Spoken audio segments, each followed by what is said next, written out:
No one is coming. Not tomorrow. Not next week. Not when the conditions improve. If you are waiting for a savior, a signal, or a shift in luck, you will die waiting, because life does not rescue the man who waits. It rewards the one who decides. For the next few minutes I will speak plainly. This message is not gentle. It is not soft. It is not here to comfort you. It is here to ignite you. You will either take command of your life or surrender it. There is no middle ground. The longer you wait, the further your purpose drifts from your reach. Listen to me. No one is coming. And that is the best news you've ever heard. Because now you begin. The lie did not arrive with a trumpet. It did not declare itself boldly. It crept in silently. It entered through the voices of others, teachers, friends, newspapers, and sometimes even your own family. It told you to wait, to be patient. That one day, if you simply held on, someone or something would step in and save you. The opportunity would arrive. The right moment would knock. Some clearer path would be shown. This is the most dangerous lie a man can believe, because it does not feel like destruction. It feels like comfort. It does not burn. It numbs. But while you wait, the clock does not. While you hesitate, your potential dies quietly in the background. Every man who waits long enough eventually becomes nothing more than a container of unused power. The lie is dependency. The idea that your life is at the mercy of others, that someone owes you a future, that someone should help you before you help yourself. And when a man believes this, even unconsciously, he begins to surrender responsibility for his thought, his movement, his purpose. He becomes a servant to silence, waiting for permission, approval, or rescue. Let me tell you now, without apology or decoration, no one is coming. Not a mentor, not a better government, not a partner with more confidence, not a benefactor with deeper pockets, not a sign from the heavens or a new mood or a sudden surge of motivation. If they come, they will arrive too late. And even if they did, what would they do for you? Speak for you? Move your legs? Think your thoughts? Command your will? A man who is saved from the outside remains a beggar, but a man who saves himself internally becomes a master. Passivity, if tolerated, becomes identity. The longer you wait, the deeper the waiting becomes a part of who you are. A man who sits in hesitation for a season becomes a man who is hesitation. The man who always plans to begin eventually becomes the man who never begins. Thought becomes belief. Belief becomes behavior. And behavior becomes the tomb of potential when it is not fed with action. Let me say it again. The longer you wait, the weaker you become. And I know why you wait. I waited once too. You tell yourself it is wisdom. You say, it's not the right time. You say, I need to think a little more. But thought, when it leads nowhere, is the destroyer of all power. What you call contemplation is often cowardice in disguise. And unless you interrupt that cycle with decision, you will spend your years preparing to begin and never crossing the line. Hope without movement is betrayal. It tells the mind, we are going somewhere, but the feet stay still. And the subconscious, wise, sensitive, and obedient, begins to mistrust your voice. You say you will do something, but you don't. And so your own inner world begins to see you as a liar. And when the mind no longer trusts its master, it no longer obeys his commands. This is how a man dies before he dies.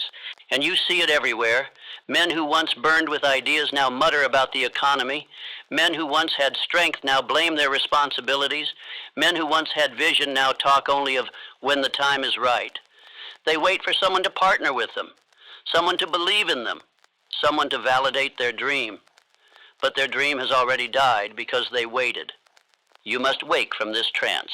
In Think and Grow Rich, I wrote, success comes to those who become success conscious. What does that mean? It means that success begins the moment a man refuses to wait for it. It begins when he plants it into his thoughts, waters it with repetition, and feeds it with daily action, before the world agrees with him. The world does not respond to those who wait. It responds to those who act. Look to those who have failed, not in skill, not in intelligence, but in movement. The men who waited for the government to change, the men who waited for permission from their peers, the men who waited until their energy felt just right. They had every intention of beginning, but intention without action is self-delusion, and the graveyard is filled with men who meant well. You are not that man. From this moment on, you declare an end to the waiting. You stop negotiating with the calendar. You stop blaming the season. You stop explaining your delay, and you begin. You begin before you are ready. You move before you are certain. You decide before you know how. You do not need all the answers. You need one thing, to stop waiting and start moving. Because when you begin, even with trembling hands, something awakens in you. The mind shifts, the body rises, and suddenly the very parts of your being that were dormant begin to respond. Your subconscious, once suspicious, now leans forward. And the law of life, the law that serves those who act, begins to provide. Every man who ever built anything of value began without rescue. Carnegie was not handed his empire, he moved for it. Ford was not granted certainty, he manufactured it through decision. Edison did not wait for results. He persisted until the world could no longer deny him. These men were not born with privilege. They were born with awareness that no one was coming, and so they had to go. And so must you. Say this aloud now. Say it with clarity, with force, with full breath. I no longer wait. I decide. I move. Say it again. I no longer wait. I decide. I move.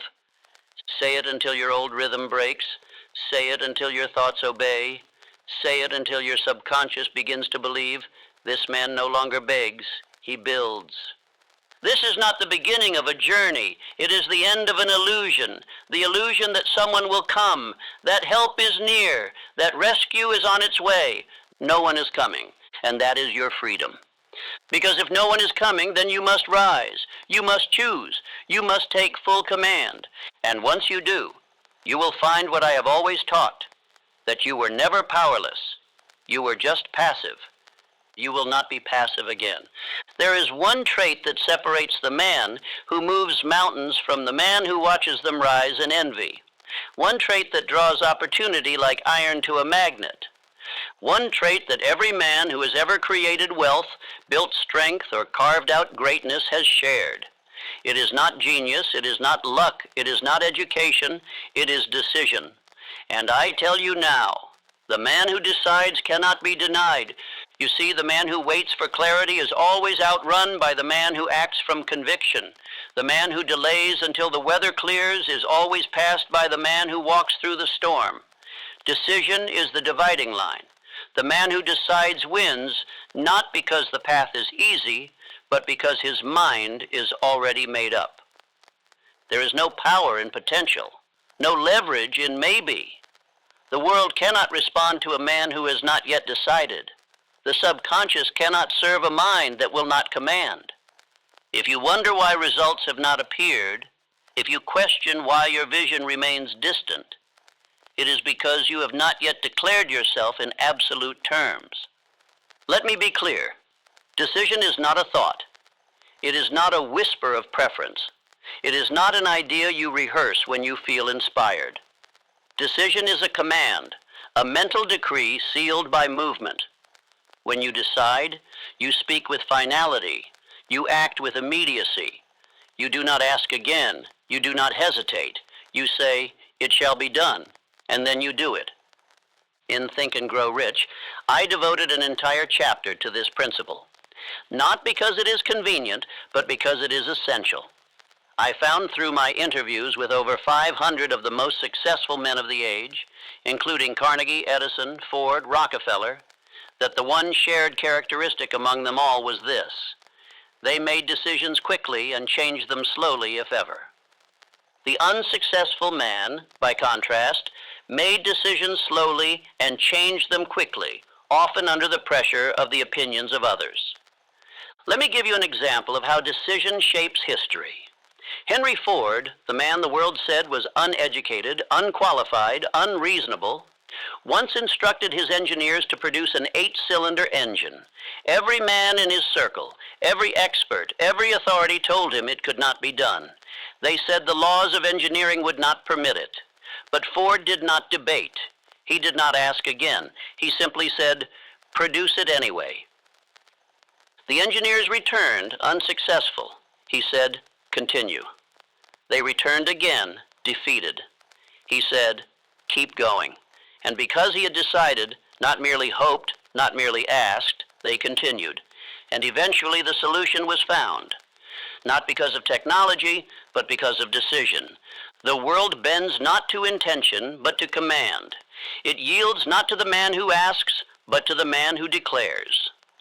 Now I must ask you plainly, what decision are you avoiding? What choice have you placed on a shelf for later? What dream have you kept safely in your mind because you are afraid to write it into reality? Until you make that decision and act, you will remain in the limbo of thought. A man who has not decided is not building, he is wandering. And the longer you wander, the more difficult it becomes to choose. Because every day that you delay is a day that indecision strengthens its grip. Confidence is built by movement.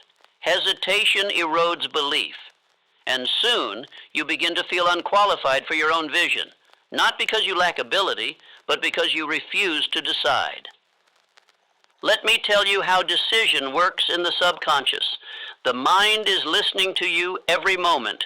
It waits for clear instruction. And when you give it none, it begins to draw from the past, from fear, from other people's opinions, from outside noise. But when you decide, the mind responds with loyalty. It begins to align your speech, your energy, your opportunities to match the command you have issued. If you say, "I will begin," and you begin, your mind believes you. If you say, "I will become," and you move in the direction of that identity, your mind begins to shift your habits to support it. But if you hesitate, if you second guess, if you speak and then shrink, your mind loses faith in your voice. And a man whose own mind does not trust him will never move with power. You must now become a man whose mind believes him. And the way to do that is by deciding and proving the decision. Not once, not when convenient, but now. Write the decision, say it aloud, and then move. Do not tell anyone, do not explain it, do not ask if it's the right time. Decide and move. And this is how you regain your power, not through affirmation alone, but through the confirmation of action. The man who makes 10 small decisions and honors each one becomes stronger than the man who plans for a decade and never commits to one. Decision breeds motion. Motion breeds clarity. Clarity breeds confidence.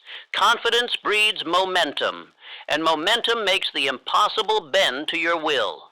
You do not need to know all the steps. You need to take the first one.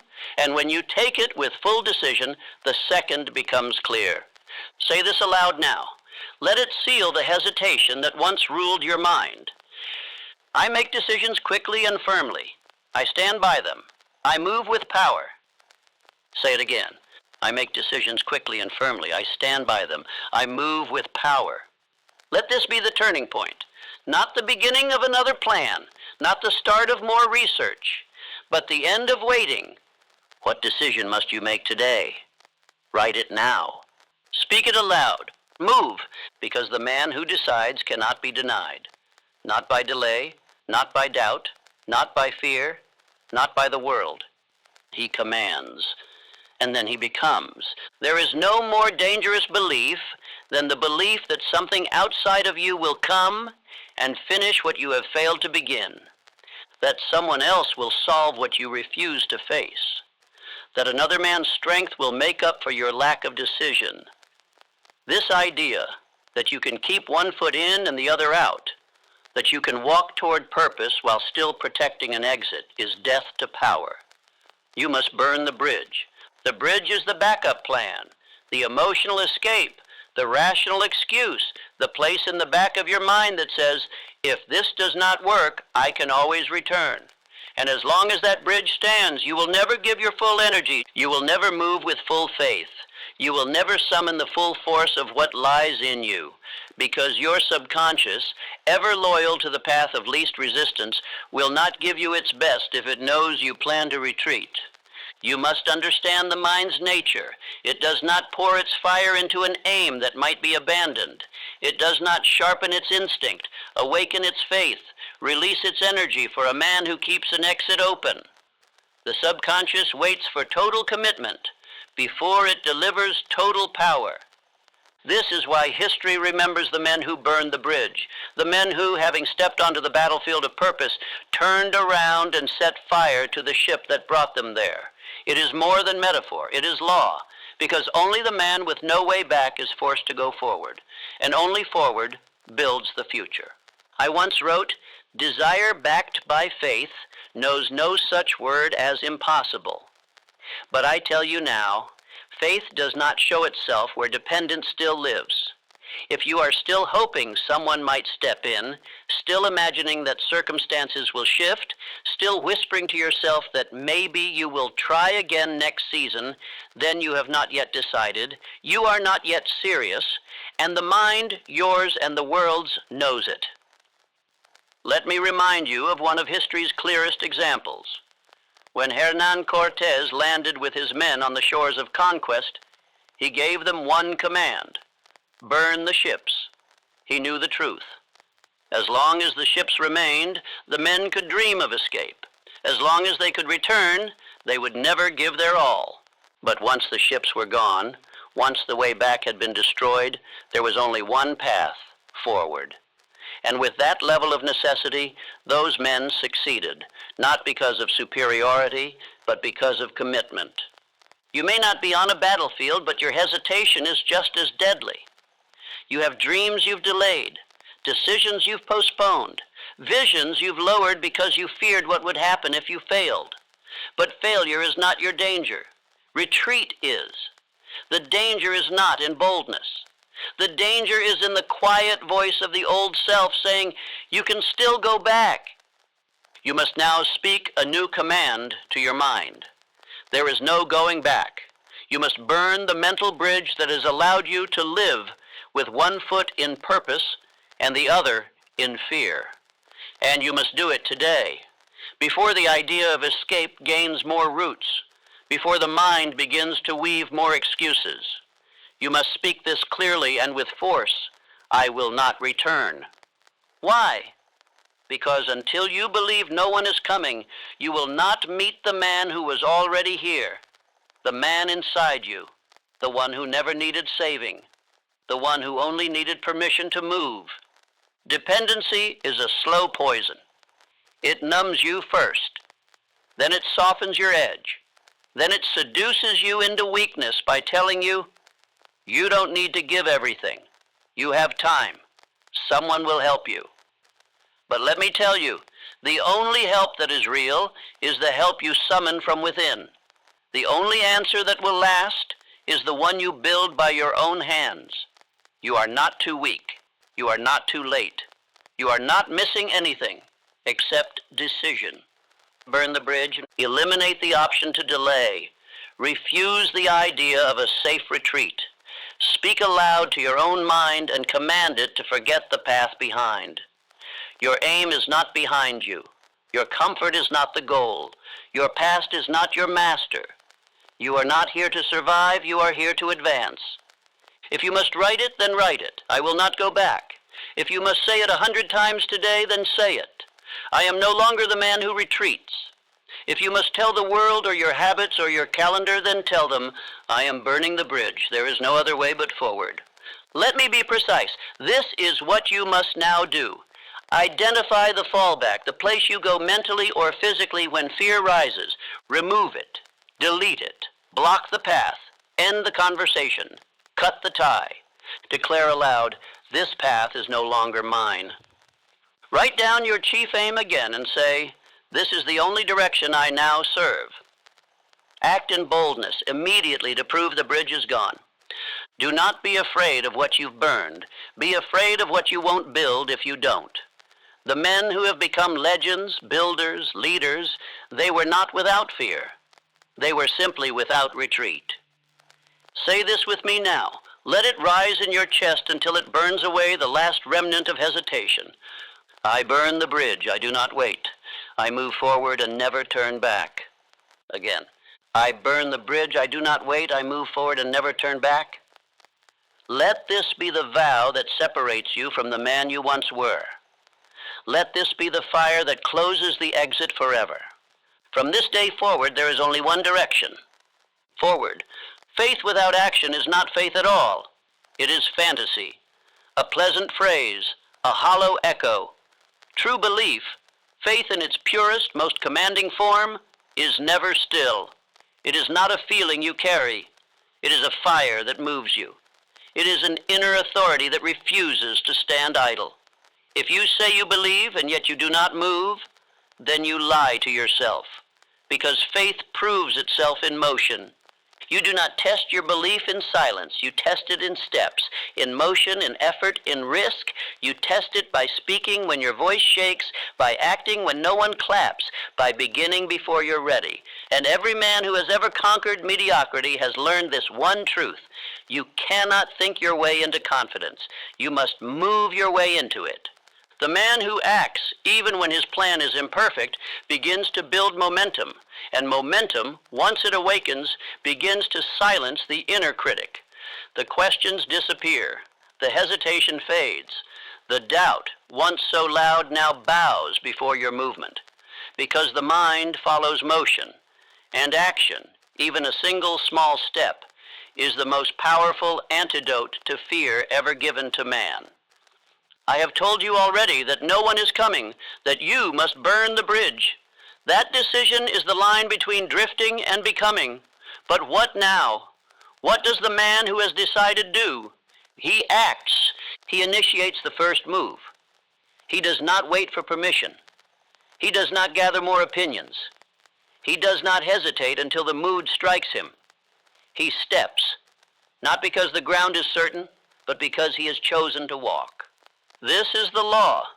Faith must be moved to become real. Speak belief, yes. Affirm your chief aim, yes. But then you must do something to honor it. Even the smallest action taken in the name of your vision builds the internal structure of that vision in your subconscious mind. Without action, belief weakens. It loses muscle. It becomes brittle. But with every movement, belief gains mass. Andrew Carnegie understood this deeply. I remember clearly how he studied the men around him, not merely for their intellect, not merely for their charm, but for their ability to take immediate initiative. He did not trust the man who had ideas and let them sit. He did not promote the man who waited to be told what to do. He honored the man who saw what needed to be done and moved before he was asked. That is why he trusted Charles M. Schwab. Schwab, a young man without title, without wealth, without societal advantage, made himself indispensable not through talk, but through unshakable initiative. If there was a need, he filled it. If there was a decision, he made it. If there was a delay, he pressed forward. He did not ask whether it was his role. He made it his role. And because he moved without waiting, he gained the trust of one of the most powerful men of his age and rose from steelworker to president of U.S. Steel. Initiative speaks louder than ambition. You may have great plans. You may see yourself in grand roles. But if you have not moved, then you are still in the waiting room of life, where nothing is built and time eats potential like rust eats steel. I want you to see a picture now. Imagine a man sitting at a train station, luggage packed, eyes hopeful, dressed for arrival. But hours pass, days pass, no train comes. And do you know why? Because he was supposed to lay the tracks himself. The station was never meant to deliver him to destiny. It was meant to reveal to him that he had to build the way forward with his own hands. Are you sitting in that station? Are you still waiting for the train when the tools are already in front of you? The first move must come from you, not because it will produce instant results, but because it proves to your mind, your body, your spirit, and your Creator that you are serious, that you will not drift, that your belief is not performance but power. This is your new ritual. You speak your aim aloud. You declare your belief. You take one action today before you sleep that proves it. You write the paragraph, you make the call, you walk into the office, you finish the task. You step toward the goal, not to complete it all, but to show your mind that you are moving now. No longer waiting, no longer planning without execution. And every time you do this, something deeper happens. Your subconscious, once skeptical, begins to respond. It begins to trust you. And when the subconscious trusts its master, it opens doors the conscious mind could never find. You must become the man who is known for one thing above all else. He acts. He does not speak endlessly of goals. He does not drown in details. He moves. And through motion, he becomes. Say this aloud now. Make it the mental anchor for this part of your journey. Every move I make in faith becomes proof that I do not depend. I decide. Again. Every move I make in faith becomes proof that I do not depend. I decide. Let this be the death of hesitation. Let this be the rise of movement. Let this be the hour that you finally begin to prove your belief by action. Not just once, not just today, but every day until the world obeys your decision. You are not sitting at a train station anymore. You are laying tracks. You are moving forward, and you will not stop. You are training your mind at every moment, whether you realize it or not. Every word you speak, every action you take, every movement you delay sends a message inward. And there is one part of you that is always listening, always recording, always responding, your subconscious mind. It does not argue, it does not evaluate, it obeys, and it obeys not what you intend, but what you repeat. The subconscious becomes passive if its master is passive. A mind that hears hesitation daily will begin to expect it. A will that is overridden by delay soon forgets how to decide. When you speak of goals but fail to act, your subconscious begins to believe that your voice is decoration, not direction. And once it concludes that your declarations carry no weight, it stops responding altogether. Most men do not understand this. They repeat affirmations. They speak of greatness. They write dreams in journals, but their behavior betrays their speech. They say, I will, but do not move. They say, I am capable, but act like servants to fear. And the subconscious, watching all, records this contradiction. It thinks, this man does not mean what he says, and slowly it tunes him out. If your mind does not obey you, it is not because you are broken, it is because you have trained it not to obey. You have allowed inconsistency to become your rhythm, and the subconscious, ever loyal to your dominant habits, has adjusted its loyalty accordingly. But here is the power. Just as you trained it into passivity, you can train it back into obedience, and it begins with action. Action is the voice of command. It is the proof that your thought is not entertainment. It is law. When the subconscious sees you speak and then sees you move, it begins to remember. It begins to respect you. It begins to respond. Each time you act in alignment with your declared purpose, your subconscious installs that action into your automatic behavior. You begin to become the man who no longer needs to feel ready, because movement is now your nature. You begin to feel strange not acting, because you've rewired your identity around decisiveness. This is the power of the law of cosmic habit force. It governs your mind as gravity governs the earth. It states clearly and without emotion, what you do repeatedly becomes automatic. If you act with fear, you become fear-driven. If you wait, you become delay-prone. If you hesitate, your future begins to slow.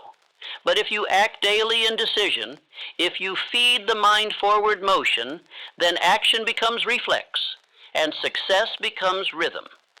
Let me explain it plainly. Every time you delay, the subconscious records that delay. Every time you act, the subconscious records obedience. After enough repetitions, your internal system begins to move before you speak. You are no longer trying to take action, you simply do. This is what I mean when I say the subconscious obeys the man who acts. Not the man who intends, not the man who studies, not the man who speaks with enthusiasm but lacks execution. The man who is obeyed by his mind is the man who gives it proof, daily. You are always programming your own identity. Every moment of hesitation teaches the mind to expect uncertainty. Every moment of movement teaches it to trust your direction. You are not a victim of mood. You are a result of momentum. This is why the most powerful men you will ever observe do not act slowly. They do not linger in uncertainty. They do not waver when decision has already been made. They know the law. Their minds will obey what is enforced, not what is spoken in passing. They speak little and do much, and their subconscious rewards them with clarity, focus, creativity, and energy on demand. You can have the same. You do not need to feel stronger. You need to act with more decisiveness. The strength will follow, the mind will follow, the results will follow. Let me give you this formula. Speak belief. This is the verbal trigger. Say what you are, say what you demand, act immediately. Even one small move in alignment installs the belief deeper. Repeat without exception. Build rhythm, build trust, build command. Protect the loop. Do not break the pattern. Each broken day weakens obedience. The subconscious loves order. It thrives on routine. Once you train it to expect motion, it will not allow you to remain still. This is how discipline becomes freedom. This is how belief becomes identity. You stop needing force because you have become the man who acts. Let me show you how this worked in the lives of men I studied. Edison failed over 10,000 times in his pursuit of the electric light. Most men would have stopped at 10, but Edison had trained his mind to obey his commands. When he declared, "I will discover it," his subconscious moved his energy toward solutions, even in failure. Why? Because he had built a mind that expected obedience. Charles Schwab, too, was known for his speed. His ability to decide, to move, to act even before others had completed their sentences. This was not instinct. It was training. It was repetition. It was the result of feeding the subconscious daily action without contradiction. You now must do the same. Do not wait for perfection. Do not ask, "What if I fail?" Ask instead, "What does my subconscious believe about me today?" And then act in such a way that the answer is, "He is a man who commands and I obey." Say this aloud now. Let it be your code for this new discipline. I speak belief. I act with decision. My subconscious obeys the man I am becoming. Again. I speak belief. I act with decision. My subconscious obeys the man I am becoming. This is how you change the rhythm. Not through willpower, through repetition. You do not need motivation. You need alignment. You do not need more time. You need unbroken confirmation. You do not need someone to tell you what to do. You need to begin proving that you are the kind of man your mind wants to obey. Speak, act, repeat, build the command. You are not at war with your subconscious. You are its master, and it is ready to serve if you are ready to lead. A man is not defeated when his plans fail. He is not broken by resistance or buried by delay. No, defeat begins when he gives voice to excuses. The moment he opens his mouth to justify inaction, to explain away delay, to rationalize fear, he has handed over his power. Because every excuse spoken is not a reason, it is a confession of bondage. And excuses, if spoken long enough, will turn the strongest mind into a willing slave. You do not need chains on your wrists to be imprisoned. Speak the words, "I don't have time," often enough, and your mind will believe you are a man without agency. Say, "I'm too tired," enough times, and fatigue will become your master. Repeat, It's not the right season, and the subconscious will turn your energy off like a dying flame. I must say it plainly because no one else will. Excuses are the language of slaves, not because life is cruel, but because the man who speaks them has already agreed to be owned by something lesser than himself. You were not born to serve limitations, you were born to command. And if your lips speak anything less than authority, you are undoing every affirmation you have tried to plant. Excuses are not merely thoughts, they are instructions, and your subconscious, ever loyal, will obey them with precision. It will begin to filter out opportunity. It will reduce your energy. It will sabotage your momentum. Why? Because you told it to. You said, I can't. You said, I'll try later. You said, it's too hard. And your inner mind, hearing these commands repeated with feeling, said, understood. But let me tell you something you must never forget. You can't plant excuses and harvest results. The man who desires fruit must not plant weeds. If you want strength, you must speak strength. If you want direction, you must declare it. If you want momentum, you must move even when you do not feel ready. The field does not yield to the lazy. The law does not obey the passive. And your dream will not come to the man who keeps excusing himself from its demands. I have interviewed the greatest men of industry. I have walked beside those who turned nothing into empires. And I can tell you this, they did not wait for conditions to be right. Edison did not wait for approval. Rockefeller did not wait for resources. Lincoln did not wait for the world to be fair. They moved without permission. They acted without applause. They built without excuse. And so must you. There is only one way to kill the voice of limitation, and that is with action repeated under resistance. You must learn the discipline of erasing every excuse with one phrase, I do it anyway. I'm tired, I do it anyway. I'm unsure, I do it anyway. It's not the perfect time, I do it anyway. I don't know the whole plan, I do it anyway. No one is watching, I do it anyway. Because the man who speaks, I do it anyway, becomes the man who no longer negotiates with weakness. He becomes the man whose subconscious begins to expect movement, even in the face of resistance. And once that rhythm is built, once the body and the mind expect discipline as the standard, then results begin to appear. You do not need sympathy. You need standards. You do not need relief. You need repetition. You do not need permission. You need to move. Let me ask you now, how many times today have you excused yourself from action? How many times this week have you explained away a delay? How many times this year have you justified being less than the man you promised yourself you'd be? It ends now. You must become ruthless with your own language. If the words I can't, I'm not ready, I'll try later, or maybe exist anywhere in your speech, they must be removed, not reduced, erased. Because these are not opinions, they are mental shackles. You are a builder, and builders do not apologize for doing what must be done. They do not seek understanding for their pace. They do not retreat into reason when the work feels heavy. They rise in decision. Let me give you this truth plainly. You will always have a reason to quit. You will always have something to point to, a schedule, a setback, a storm. But the men who rise are not the men with perfect circumstances. They are the men who stopped allowing excuses to speak on their behalf. And your breakthrough will not come when conditions change. It will come the moment you say, enough. I will no longer defend the enemy of my own progress. Say this aloud. Speak it as your new code. I do not speak limitation. I speak power. I do not retreat into reason. I rise in decision. Say it again. I do not speak limitation. I speak power. I do not retreat into reason. I rise in decision.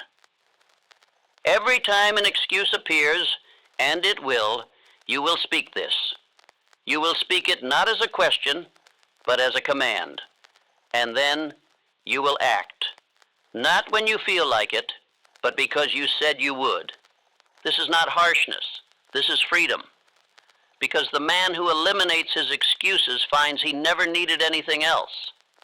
He did not need more time. He did not need a clearer plan. He did not need better motivation. He only needed to refuse to delay again. You have the voice. You have the thought. You have the aim. Now erase every word that contradicts it. Move.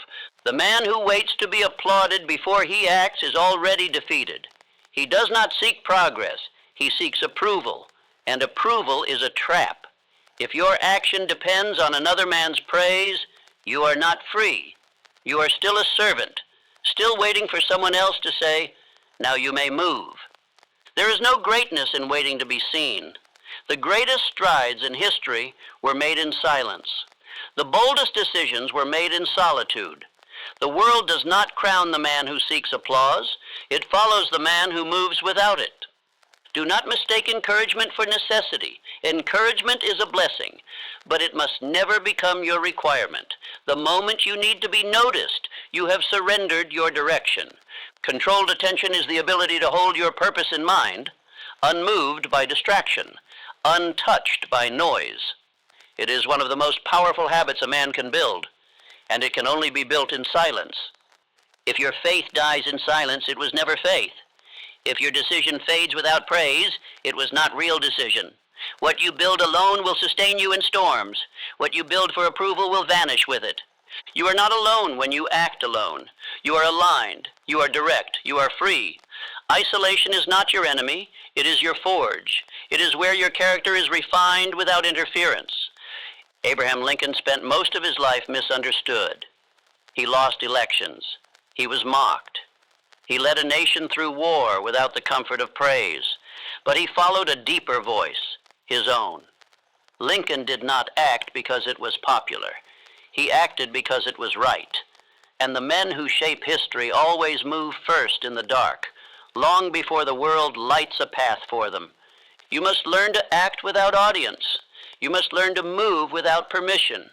You must learn to build in the dark, because what is forged in isolation becomes unshakable when exposed to the world. If you need encouragement before you begin, you will always be waiting. If you need support before you act, you will always doubt. But when you choose to act without applause, you begin to discover real power. Let the world stay silent. Let your phone stay quiet. Let your inbox stay empty. You do not require noise. You require decision. And decision does not shout, it whispers. And the trained man listens. Do not ask, "Does anyone see me?" Ask, "Do I see my aim clearly?" That is all that matters. If your aim is clear, your environment is irrelevant. If your decision is real, your timeline is yours alone. The desire to be seen is a hidden form of weakness. It looks noble. It sounds innocent. But it reveals a mind still attached to approval. And no man can build lasting success while chained to the cheers of others. You must become the man who moves unseen, the man who builds in silence, the man whose reward is not noise but progress, the man who can wake up, go to work, move with fire, and sleep in peace, whether praised or not. Most men will wait their whole lives to be noticed, and while they wait, others act, others build, others win. Not because they were better, but because they no longer needed to be told they were good enough. Say this aloud. I do not wait to be supported. I support myself. I do not wait to be seen. I move in the dark. Again. I do not wait to be supported. I support myself. I do not wait to be seen. I move in the dark. This must become your internal rhythm. This must become your mental armor, because when you can act without applause, you will no longer need it. And when you no longer need it, it will often appear. But you will not wait for it, because your aim is higher than attention. You are no longer here to be seen. You are here to become. You are now the man who builds in silence. You are now the man who rises in solitude. And you are now the man who does not need noise to move. You have waited long enough. You have hoped. You have hesitated. You have whispered affirmations and begged for motivation. But the true work is not in waiting for belief to visit you. It is in building the identity that no longer needs rescue. The man who wins in life is not the man who is helped the most. He is the man who leads himself. You cannot beg your way into power. You cannot borrow belief. You cannot rent confidence. These things must be built, brick by brick, with word, thought, repetition, and above all, action. You do not inherit identity, you install it. You do not drift into strength, you choose it. And if you are not choosing it, you are becoming what the world chooses for you.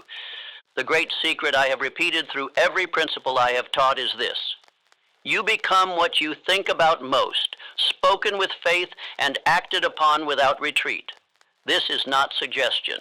It is not motivation. It is law. A law as firm and inescapable as gravity. You have spoken your aim. You have acted through resistance. You have declared your belief. But now comes the final turning point. You must speak who you are, not who you were, not who others say you are, not who you hope to become, who you now choose to be. Write this now. Take pen and paper. Do not delay. Do not prepare. Write one sentence and let that sentence become your new internal command. I am the type of man who... Do not write your past. Write your standard. Write your chosen nature. Write what your future demands of you. Examples: I am the type of man who finishes what he starts. I am the type of man who acts before he feels ready. I am the type of man who speaks belief, moves in silence, and does not stop. I am the type of man who leads himself. This is not positive thinking. This is mental architecture. You are no longer affirming your desire. You are now commanding your identity. Say your sentence aloud, then say it again, then write it until it is memorized, then act from it until your actions no longer require effort. This is how you become the man whose belief is not shaken, because it is no longer a belief, it is a program. The subconscious does not care who you used to be. It does not care how many times you have failed. It cares only what you repeat and how consistently you obey what you say. The man who speaks one identity but lives another is a traitor to himself. But the man who repeats one identity and acts on it, even when the old voice whispers, becomes unshakable. This is your chance to become him. Review your past, but do so without excuse. Do not blame, do not explain, do not defend the delays, the doubts, the detours. Face them, name them, and then declare, that man is no longer in charge. You do not heal through memory. You rebuild through choice. And your greatest power is this: you can choose who you are every day without permission from anyone. You do not need to consult your emotions. You do not need applause. You do not need perfect clarity. You need one thing: to declare your identity and to act in accordance with it. I once wrote, any idea, plan, or purpose may be placed in the mind through repetition of thought. The same is true of identity. The man you install is the man who begins to dominate your behavior. Not immediately, but daily. Not with noise, but with rhythm. You may say, but I don't feel like that man yet. That is because you have not yet repeated him enough. Identity is not confirmed by feelings. It is confirmed by repetition, by decision, by alignment. And when your thoughts, your speech, and your movement agree, identity takes root. Let me give you your instruction. Write your I am the type of man who statement. Say it aloud in the morning after you speak your chief aim. Repeat it silently throughout the day. Prove it with action. Refuse to contradict it in speech or excuse. Track how often you act in alignment. This is how you train your mind to obey itself. You do not force it. You do not beg. You lead it with clear, repeated identity backed by aligned behavior. The man who obeys himself is the most dangerous man in any room, not because he is loud, but because he does not flinch. He does not second guess. He moves as one who has been trained internally. You are now becoming that man. Say this final affirmation with the tone of one who no longer begs for belief. I am the man who does not wait. I act, I finish, I lead, I building, I obey the voice I have chosen. Say it again. I am the man who does not wait. I act, I finish, I lead, I building, I obey the voice I have chosen. This is no longer about becoming. This is about being. You are the man who commands, and your mind is now prepared to follow. This is the hour of confrontation, the final strike, the moment when you either return to what you were or rise as who you were meant to become. All the repetition, all the writing, all the discipline, the declarations, the decisions, they have led to this, the realization that no one is coming because you have already arrived. You searched, you waited, you hoped for help, for change, for the moment to feel perfect, for someone to take notice, for life to lean in your favor. But the waiting is over. The mirage has vanished. The illusion is dead. You are the one you've been waiting for. No mentor will save you. No circumstance will rescue you. No applause will carry you. And you don't need them to. Because the voice you were hoping to hear has already begun to speak from within. That voice was always there. It was simply buried beneath delay, beneath excuses, beneath the lie of dependency. You are not here to be reminded again. You are here to reclaim ownership, to decide once and for all that your life, your direction, your destiny belongs to you, not to chance, not to the past, not to the praise of others, but to your own hand, your own thought, your own decision. This is the birth of radical ownership, the hour where you step across the line and lead yourself. You no longer repeat what others have spoken into your mind.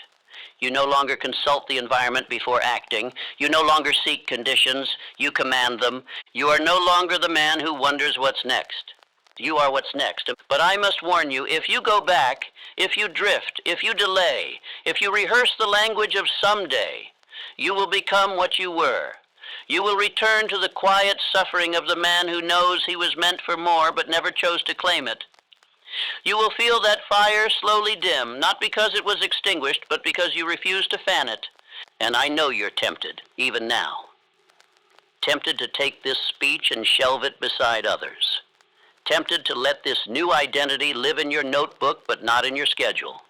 Tempted to wait for another sign, another feeling, another round of affirmation. But I tell you, this is your final warning. If you do not act today, this very moment, the old rhythm will return. You will wake tomorrow and begin again at the same level of belief you fought so hard to escape. You will drift back into routine. You will remember the words, but you will lose the fire.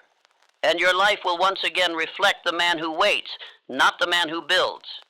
But if you act, if you declare, this is who I am now, and you live it, then everything changes.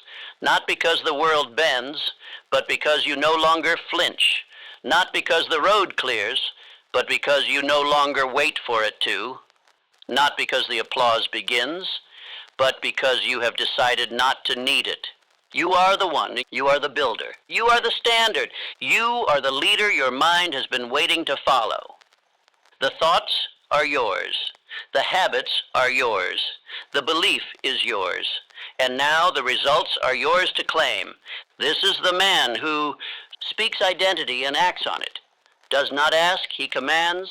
Does not wait, he moves. Does not delay, he finishes. Does not retreat, he advances.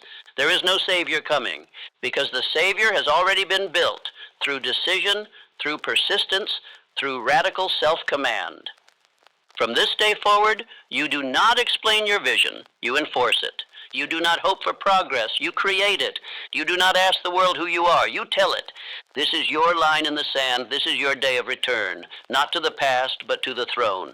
Say this aloud, not as another affirmation, but as a final vow.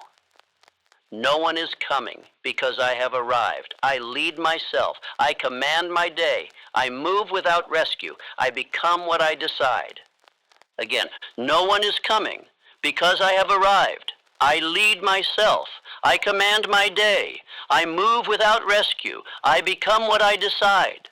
You have heard my voice, but more importantly, you have heard yours. That voice will not go silent now. That voice will lead. You no longer drift. You no longer wait. You no longer fear. You become because you have chosen.